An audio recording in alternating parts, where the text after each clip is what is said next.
Bonjour à toutes et à tous, bienvenue dans cette édition spéciale. Alors, la région n'aura pas eu cette année le titre de Miss France. Par contre, la région a Imminence qui se trouve derrière moi, ça rime.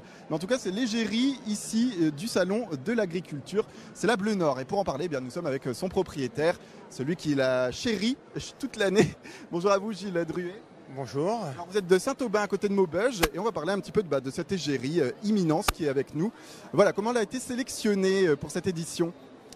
C'est une race qui a été sélectionnée pour être l'ambassadrice de la Bleu du Nord. Donc on a essayé vraiment de mettre un animal qui était le plus représentatif des animaux qu'on peut trouver dans la race Bleu du Nord, quoi. Ouais, c'est une race on le voit avec les taches bleues, elle est reconnaissable. Le but en étant égérie aujourd'hui, c'est que les gens s'en imprègnent puisque c'est une race en voie d'extinction, on va en parler. Oui, le but c'était vraiment ça, qu'en voyant Imminence, après quand les gens vont repartir et voir des animaux dans les campagnes, pourront se dire ça c'est une Bleu du Nord. C'était ça notre premier objectif, quoi. Alors pour les voir dans les campagnes, il faut déjà qu'il y en ait plus parce que d'après mes chiffres, il n'y en a que 900 dans toutes les Hauts-de-France. C'est pas beaucoup, c'est une espèce en voie d'extinction.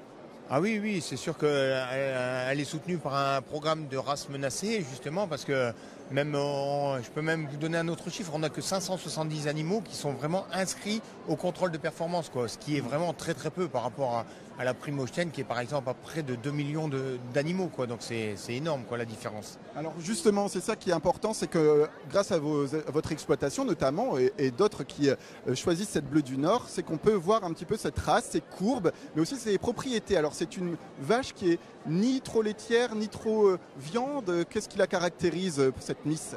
C'est une race mixte, hein, on sait à la fois faire du lait et de la viande.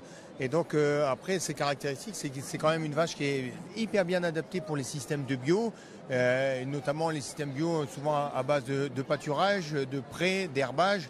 Et voilà, c'est une race qui est bien adaptée dans des conditions climatiques quelquefois un petit peu plus rudes, notamment en début de saison et en fin de saison, et on arrive à tenir les animaux un peu plus longtemps au pré, quoi. Ouais, parce que le bio, il faut le mettre en avant également, c'est vrai que c'est quelque chose qui évolue, c'est un marché qui augmente.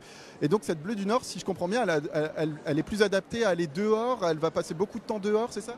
Oui, chez nous en tous les cas, elle passe beaucoup plus de temps dehors, et donc ce qui entre guillemets limite les coûts, forcément, aussi bien les coûts de nourriture, parce qu'elle la trouve elle-même, que après les coûts de bâtiments ou quoi que ce soit, quoi. Pourquoi vous l'avez choisi? Pourquoi vous avez décidé de vous investir dans la Bleu du Nord? C'est parce que vous êtes un passionné ou parce que vous y trouvez votre compte finalement? C'est un patrimoine familial quelque part, parce que déjà mes grands-parents faisaient de la Bleu du Nord, nous on a continué, on est tombé dedans tout petit, et voilà, maintenant on peut dire que c'est vraiment une passion, et je suis très très fier que cette passion-là, elle a été transmise aussi à mes enfants, parce qu'ils sont également très passionnés par cette race-là, quoi. Ça veut dire qu'on va en voir davantage. Vous comptez, vos enfants vont reprendre l'exploitation. Il y a d'autres personnes qui viennent vous voir pour dire moi aussi j'aimerais bien le faire. Comment on fait?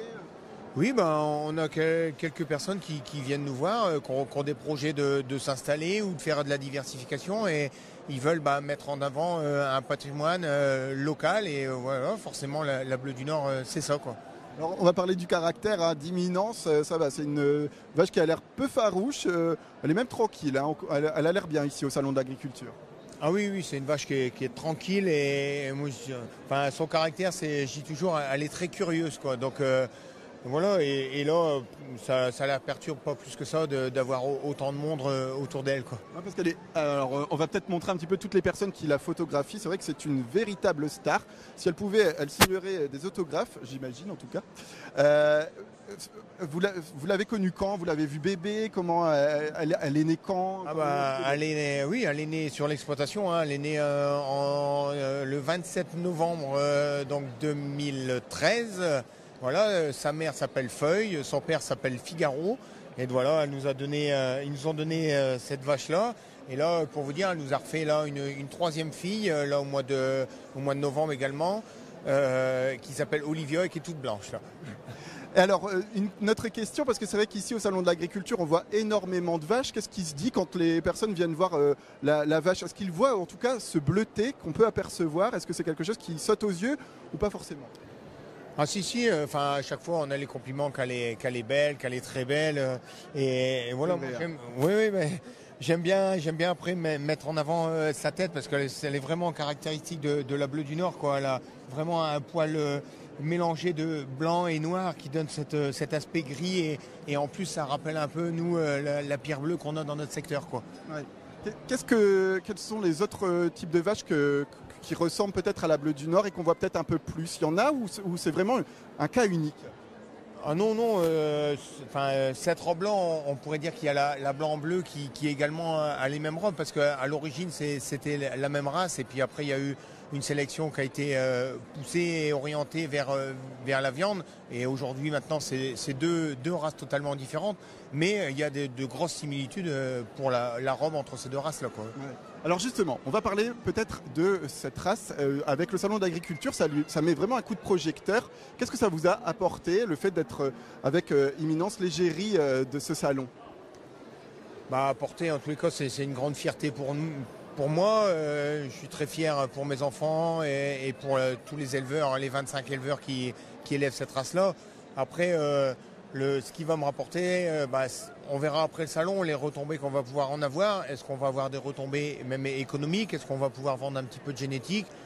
Moi, je me dis qu'à la fin du salon, si on a réussi à convaincre 8, 10, 15 éleveurs à essayer de se lancer à élever un peu de bleu du Nord, voilà, moi, je serais content d'avoir fait ça, quoi. Et pour l'instant, il n'y a pas de contact encore? Si, je vous dis, on a eu quelques contacts de personnes qui veulent s'installer sur des petites structures avec un petit peu que de la prairie. Et donc, ils veulent essayer de valoriser par de la diversification et en essayant d'avoir l'image, par exemple, de la bleue du Nord, quoi. Dernière question avant de se quitter, avant de laisser notre Imminence en paix. Aujourd'hui, l'agriculture dans les Hauts-de-France, 3e région agricole, c'est une bonne place pour vous? Est-ce que la région a encore de l'avenir, sachant qu'elle était première il y a encore quelques années? Ah oui, mais c'est quand même une région riche en production agricole. Et je veux dire... Malgré les difficultés? Oui, mais après, première, deuxième, troisième, je dirais, entre guillemets, aller sur le podium, donc c'est déjà une bonne chose, quoi. Mais voilà, il y a énormément de ruralité dans les Hauts-de-France. Et moi, il y a une diversification de l'agriculture dans cette région-là qui est quand même énorme. Il y a de l'élevage, des gros bassins de concentration d'élevage, viande ou lait. Il y a des zones de grande culture, de pommes de terre, de céréales. Donc, non, il y a tout dans la région Hauts-de-France et je pense qu'il y a encore énormément d'avenir pour l'agriculture. Merci d'avoir répondu à cette question, enfin à ces questions. On va vous laisser avec quelques images d'Imminence qui est juste derrière nous. Cette vache qui est la Miss France, qu'on se le dise aujourd'hui avec ce salon international de l'agriculture.